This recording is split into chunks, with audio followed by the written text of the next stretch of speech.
Alright, man, peace. So, brothers, ever since the Agent of Chaos character role that Steven Jackson's life was scripted to be was diverted over into the fake woke lane in association with his twin programming with Mr. George Floyd, he's gone above and beyond in trying to accentuate his so-called conscious aspect, the quote-unquote black consciousness aspect, where he's going to chastise and correct any and everyone in the public sphere who he thinks is not doing their role or their job promoting quote-unquote blackness. Now, please keep in mind that prior to the George Floyd ritualistic removal, Steven Jackson was never a person who would speak up for his quote-unquote ethnicity or race. He was more known as being someone who quote-unquote kept it 100 when it came to quote-unquote keeping it real, i.e. real dumb. Someone who was there to reinforce the nigger nonsensical paradigm associated with the so-called black man. Well, now, ever since his script has changed, so has a lot of his verbiage and his diatribes. He's decided now that he's going to take Mr. James Harden to task for not supporting a quote-unquote black coach, or the black coach who's been hired by the Houston Rockets, Mr. Stephen Silas. Now, does some of the things that he has to say bear credence? Yes, it does. But we have to understand that in order for the image of the so-called black man as a leader to improve, it starts in the household. It starts with taking the so-called black man to task for who he's inseminating, because that's going to affect his ability to preside over his household. The so-called black woman is unaccustomed to even sharing a household with a man. She views herself as the new leader, so therefore so do her children, that being the so-called black boy and girl. When they grow up, they no longer accept male authority amongst so-called black men or from elder so-called black men, and that starts from within the home. Now, is there an issue in both the NFL and the NBA with young so-called black athletes not accepting the guidance and the leadership of quote-unquote black coaches? Yes, to a degree, but it starts in the home with the father figure. You cannot expect dudes who never experience any level of authoritarianism from a black male figure to acknowledge and accept it without a shadow of a doubt once they become adults. All core programming starts in childhood, whether it be in Luciferianism or in righteousness. So anyway, they're going to talk about it. I'm going to chime in. Steven Jackson is going off on James Harden, basically saying that James Harden is screwing over a young black coach, the guy who's in charge of the Houston Rockets, before he even gets an opportunity to play. You know that James... Now, I'm not quite sure if you guys saw this, but, you know, as most of you brothers who've been on my platforms for a while know, I'm fond of saying that many of the photos that TMZ uses are meant to tell the real story. Let me rewind it back just a little bit. As we can see here, they're showing Mr. Steven Jackson wearing the black, white, and red for Penn. And of course, on his baseball hat is the G for Masonry, which also represents him as a proverbial god because his quote-unquote pineal gland has been opened. That's why they have the halo or the nimbus above the G. He's declaring himself as a quote-unquote god or a great architect in this society. Is screwing over a young black coach, the guy who's in charge of the Houston Rockets. And of course, they pan to Mr. James Harden on the floor, also wearing the black, white, and red for Penn, with the number 13 for the Great Serpent. I did a video a very long time ago. This was back when Chris Paul was still on the Houston Rockets, noting that it was very obvious to me that the link up between James Harden and Chris Paul was in their mutual veneration of the GOAT God. I believe that I called the video Brothers in Pan, or Brothers in the Worship of Pan. Gets an opportunity to play. You know that James Harden was seen gallivanting around in Las Vegas and partying with rapper Lil Baby, and he reported late to Rockets camp. The reason why so many of these star basketball players have such a close affinity with the quote-unquote celebrities in the music world and the entertainment industry is because behind the scenes, they're all wizards and sorcerers together. They all adhere to the same rituals and occultic practices, esoteric, alchemical, hermetic beliefs, so on and so forth. That's where they first come into contact with each other. A lot of this shit that you see on camera is just for show. And when he finally did arrive, he had to restart the COVID protocol, so he has to pass 6 COVID tests before he's allowed to join the team. And Steven Jackson is saying, for a player of James Harden's caliber, status, who's been around the league as long as he is, who's as important to the team as he is, to do this when you have a... Now you see the photo right here? They're showing him throw up the quote-unquote Manu Cornuto gold horn hand sign. but it's just with him holding his left hand downward. A new head coach who's getting his first crack at coaching in the NBA. The reason why James Harden knows that he could leave Stephen Silas is because Stephen Silas is lacking some credentials. And when I say credentials, I mean real credentials for the entertainment industry, spiritual credentials. He's not a high enough level Mason, not like a Phil Jackson or a Greg Popovich or what have you. Those are the coaches that have the highest level of clout. The Bill Belichick's, so on and so forth. In the NBA right now, there are not that many high-level coaches with that level of credibility, where a star or a superstar can say to themselves, I'm going to win with this guy because he understands what it takes to communicate with the spiritual forces that I'm going to need in order to win a championship. And with as few black coaches as there are in the NBA who have, real quality players to work with here, you're sabotaging his chances of success. And from black man to black man, you are hurting the movement here. That's what Stephen.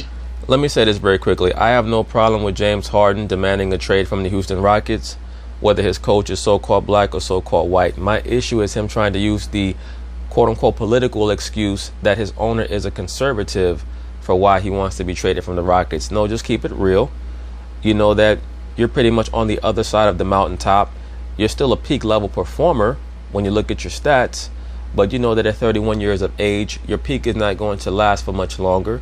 So you have to move along to another team that has a high level witchcraft or sorcerer content, like a Brooklyn Nets team with a Kyrie Irving, a Kevin Durant, and with handlers like a Steve Nash, who also wore number 13, by the way, if I remember correctly, and his old master from the Houston Rockets, that being Mike D'Antoni. So that's why James Harden wanted to go there, or the other reports were that he wanted to go where? The Philadelphia 76ers with Mr. Doc Rivers, right? Is saying. Take a listen because he spells it all out. Take a look. The Rockets finally get a young black coach. A young black coach get an opportunity, and you don't want to show up to camp. You don't want to play for him. How that look? And you want? Well, it doesn't look good, but I understand why James Harden wanted to do that. Steven Jackson says, and you wonder why every time a black coach, let's see what else he had to say here. Every time a black coach get a job, they put him in the situation. Well, the reason why every time a so-called black coach gets a job, they put him in a fucked up situation is because they don't respect the leadership of the so-called black man, number one. And there's credence for why they don't. Our people don't even accept the leadership of the so-called black man in the home as a father. So why would anyone else accept the leadership of the so-called black man? Beyond that, the NBA wants the face of their leadership to be Caucasian, male, or female. There's no group, there's no organization, there's no corporate structure that wants the so-called black man to be the face of leadership. And that's because everything has been turned upside down. So now the image of the Caucasian male and the female is the representation of power in this society, and the so-called black man's at the bottom. During the Middle Ages, it was the opposite. It is what it is. In rulership, you get to be the face. In servitude, you get to be the tail. That's how that goes. But unfortunately, so many of these brothers, they don't operate with a ruling class mentality, so they're not going to get it. What you doing? What a real one would do is go play for that black coach. Well, what a real one would do, honestly, is raise his family. And then everything will trickle down from there. Now, Steven Jackson says, and make him look good and build with John Wall and DeMarcus Cousins. Well, John Wall and DeMarcus Cousins are not going to be the main components on a championship level team. They were not the main components on a championship level team when they were at their peak. John Wall can't shoot, and DeMarcus Cousins is walking around on bad knees and bad Achilles. And neither one of them have a very high basketball IQ. So James Harden made the right decision from a logistical perspective. Good. And build with John Wall and DeMarcus Cousins, some real ones. But are they real ones? And ones, you must mean idiots, right? Chase rappers around. Yeah, I mean, the Rock. Okay, he's chasing rappers around, but I mean, come on, brother. Who are you chasing around? You're 45 years old, still throwing up gang signs and all this other nonsense. which you can see on the website, is longer, and he gets even more heated. And he starts, he just goes after James Harden, basically calling him unprofessional.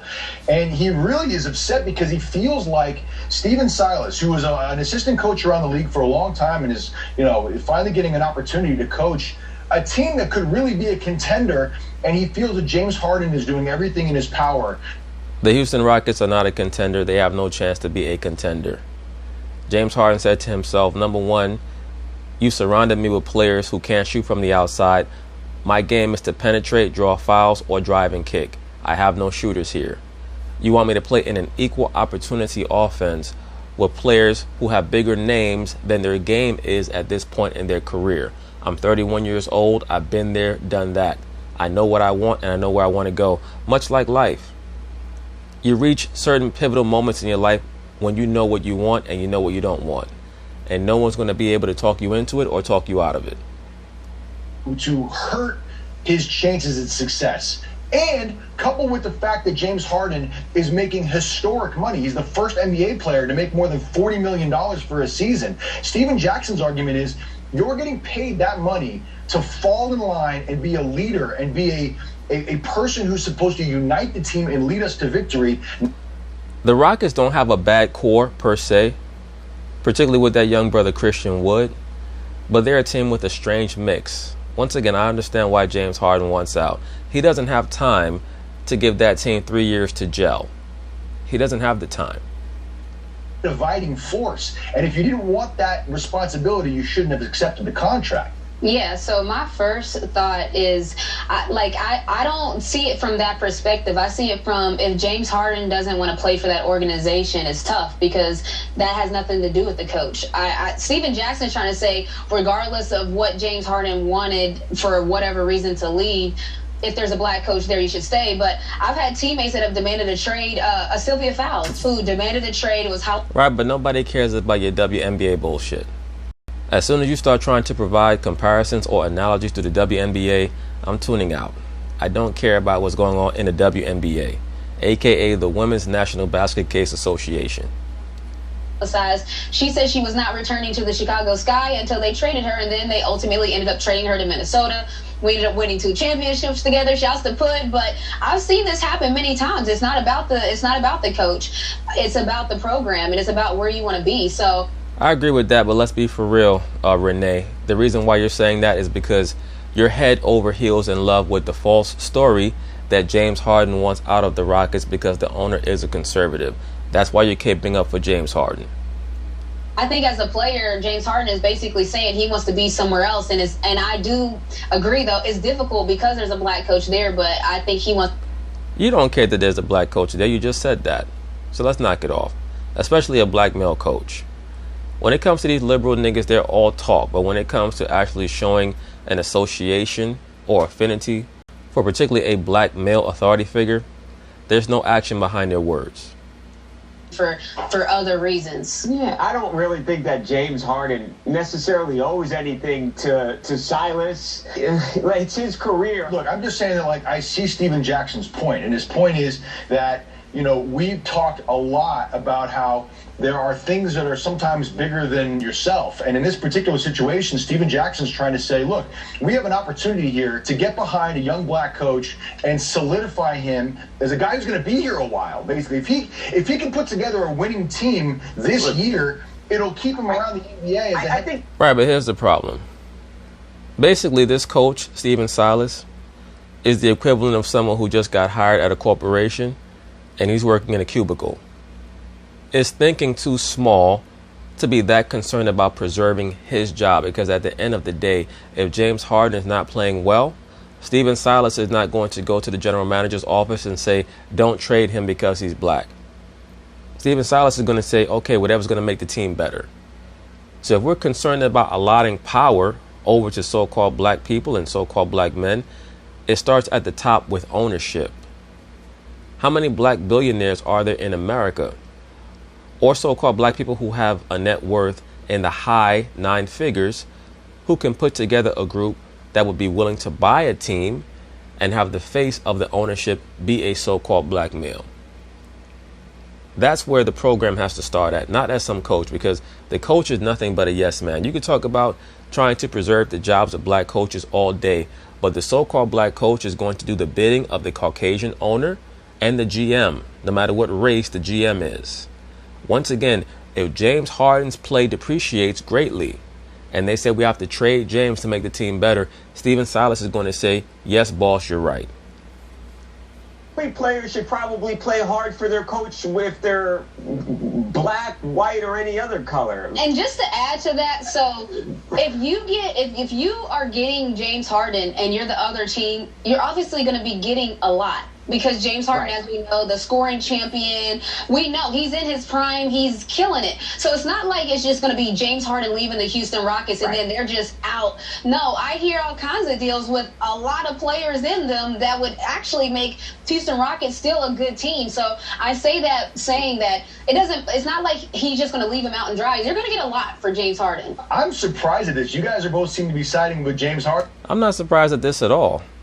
Especially from the black chick. I mean, she's a so-called liberal black woman. At the end of the day, she's going to side with her political affiliations before any of her banter about so-called black empowerment. The liberal black female is commissioned to lead these movements and convert the so-called black man into a drone who's going to assist the Caucasian liberals in accomplishing their missions and their agendas. That's it. There's no real concern for the so-called black man. But just in my own assessment, do I believe that James Harden has the right to want to leave the Houston Rockets? And by now, he's already left the Rockets. He's a member of the Nets. Let me say that because that trade happened a long time ago. I just wanted to reflect back on this video because of what the crux of the conversation was about. That being, do you choose some level of loyalty to a quote-unquote black coach, or do you do what's best for you? I think that there's room for the improving of how the black male authority figure is viewed, but it has to start at the top, and it has to start from the foundation, that being from the home and from the owner's box. And then the trickle down will begin from there. You can't just bring in a so-called black coach who's just a servant and say, I'm going to be loyal to him, because I promise you, he's not going to be loyal to you when the time comes. I'm siding with management. I'm siding with the fact that players get to choose where they go. And that's not surprising. I'm siding with the fact that I told you I'm all for players choosing their destination, choosing whatever happens in there, because there's a lot of things that happen in sports that we have no control of. So when we finally can control something, I'm always supporting players choosing what happens with them. And beyond that, to her point, there are only going to be about 5 to 8 players in the entire NBA who could pull off a stunt like this. I mean, the last few seasons, how many players have we seen demand trades and say, I'm just going to sit back until you trade me? We've seen that with Kyrie. Now we've seen this with James Harden and maybe a couple of other players. There are but about 5 to maybe 8 players in the entire NBA who can do this. So it's not like it's something that's running rampant. But anyway, peace.